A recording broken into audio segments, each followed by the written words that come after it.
आज की क्लास में हम लोग भारत के कुछ प्रमुख क्रांति के बारे में पढ़ेंगे। जैसे में हरित क्रांति। हरित क्रांति का संबंध खदान उत्पादन से है। खदान उत्पादन यानी कि हमारे देश में गेहूं की उपज क्षमता को बढ़ाने के लिए हरित क्रांति चलाया गया। उसके बाद है श्वेत क्रांति। श्वेत क्रांति का संबंध दुग्ध उत्पादन से। दुग्ध उत्पादन यानी कि हमारे देश में दूध का भी बहुत ज्यादा खपत होता है, उसकी उत्पादन क्षमता को बढ़ाने के लिए श्वेत क्रांति का उपयोग किया है।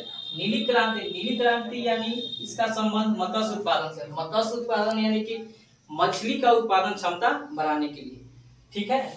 अगला है पीली क्रांति। पीली क्रांति का संबंध तिलहन उत्पादन से। तिलहन जो हमारे देश में बहुत ज्यादा मात्रा में तेल का उपयोग किया जाता है, उसका क्षमता बढ़ाने के लिए हम लोग पीली क्रांति चलाया गया था।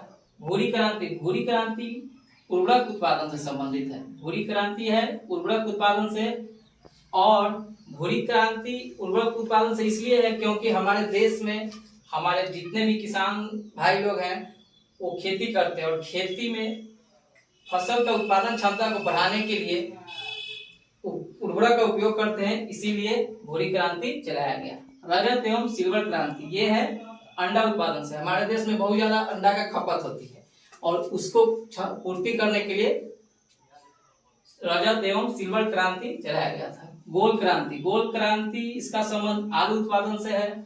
आलू तो ऐसे हमारे देश का प्रमुख भोज्य पदार्थों में से एक है, और आलू जो होता है वो गोल होता है। ठीक है, उससे संबंधित देखा जाए तो गोल क्रांति। लाल क्रांति टमाटर एवं मांस उत्पादन से है। लाल, टमाटर को देखिए या मांस को देखिए, दोनों का रंग लाल ही होता है, और इसके वजह से लाल क्रांति चलाया गया। धूसर एवं स्लेटी क्रांति। धूसर एवं स्लेटी क्रांति का संबंध सीमेंट उत्पादन से। सीमेंट उत्पादन यानी कि सीमेंट का हमारे देश में बहुत ज्यादा उपयोग हो रहा है। पहले हमारे देश में सीमेंटेड घर बहुत कम था, लेकिन धीरे धीरे इसका क्षमता बढ़ते जा रहा है। बहुत ज्यादा मात्रा में लोग घर बना रहा है सीमेंटेड, इसलिए इसकी पूर्ति करने के लिए धूसर एवं स्लेटी क्रांति चलाया गया। हरित सोना क्रांति ये संबंधित है बांस उत्पादन से। बांस को हम लोग हरा सोना भी बोलते हैं। ठीक है, और बांस के उत्पादन क्षमता को बढ़ाने के लिए हरित सोना क्रांति चलाया गया। आज की क्लास में बस इतना ही। Thank you.